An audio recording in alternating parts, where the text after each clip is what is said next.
The main reason that fireworks scare dogs so much is because they are just so unpredictable. You'll always come across somebody who says dogs have worked with guns for years and around loud noises, they should be able to cope with some fireworks. And yeah, sure, dogs have been trained to work in loud environments and go on hunts, but those dogs have been socialised to those sounds pretty much since birth. If you think about it from the perspective of a pet dog who's sat at home, they don't come across loud bangs all year round, so they think that they're just having another nice chilled out night at home on the sofa, and then all of a sudden, boof, the sky explodes around them and they've got no idea what to do. This will often trigger their flight or fight response. So the first way that we can help our dogs to deal with fireworks is actually a bit of a rubbish one from a human's perspective, and that's to not acknowledge that there are fireworks going off at all. If you acknowledge them, then your dog may see this as confirmation that they're right to be scared and that they're right, this is something out of the ordinary and that there should be a response necessary for it. Dogs will pick up so much from our own behaviour. So if you change your behaviour when fireworks start going off, the dog will think, maybe I should change my behaviour too, and I don't know what to do, so all of a sudden I'm frightened, I'm scared. So the first thing that we need to try and do is to not engage with the fireworks or watch them yourself, and try and model that calm behaviour to your dog. By keeping the atmosphere as relaxed as possible, you can help them to relax too. The second thing that we can do is to make sure that our dogs have got options as to where they can go.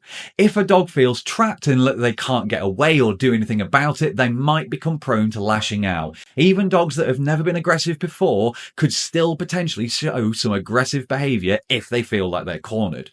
So by giving them options of different places that they can go, we can at least let them feel that they've got some agency over the situation. We make sure that Freddie's crate door is always open so he knows that he can go into his crate as a nice safe space. There's blankets in there that he can snuggle up into, and he knows that he's always welcome to come up on the sofa and snuggle in next to us, again with things that he can just burrow into and try and make himself feel safe.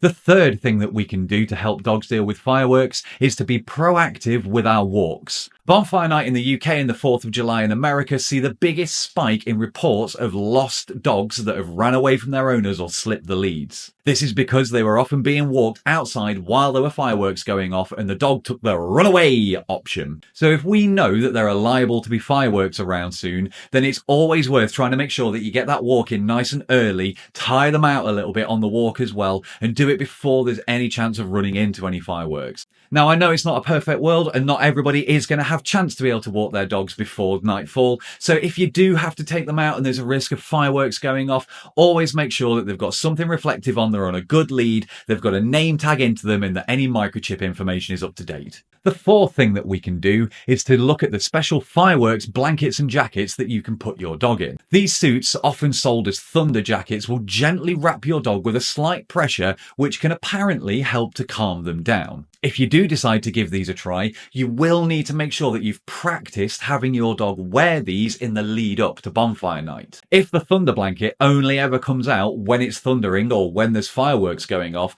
then the dog will start to associate the sight of that blanket with the thing that you're putting it on to try and protect them against. And then they might become fearful of the blanket, which you've just spent your money on trying to help them not have a problem with fireworks. So it's always worth doing some practice in the months and weeks leading up to it. If you need some help with how to get your dog used to wearing clothes, then we've produced a video where we take Baker through almost this exact process, and I'll link it down below. So make sure to check that out if you need some help. The fifth thing that we can do, and in my opinion the best thing that we can do, is to work with your dogs in the weeks leading up to bonfire night to socialise and desensitise them to the noise of fireworks.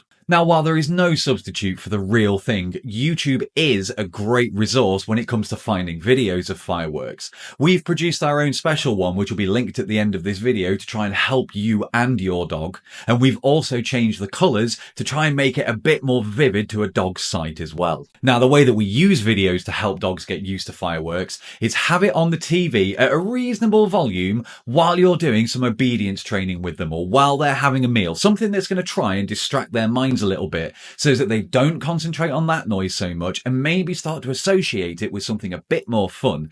Even if we can just teach them to kind of ignore it a little bit, that will still do wonders in helping reduce their stress levels when they start going off for real.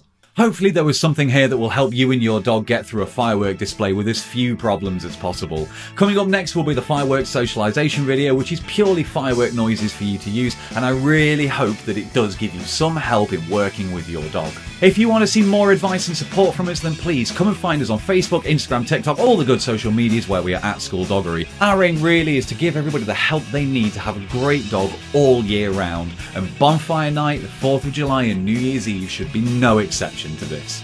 Thank you so much for watching, and until next time, please look after yourselves and your dog.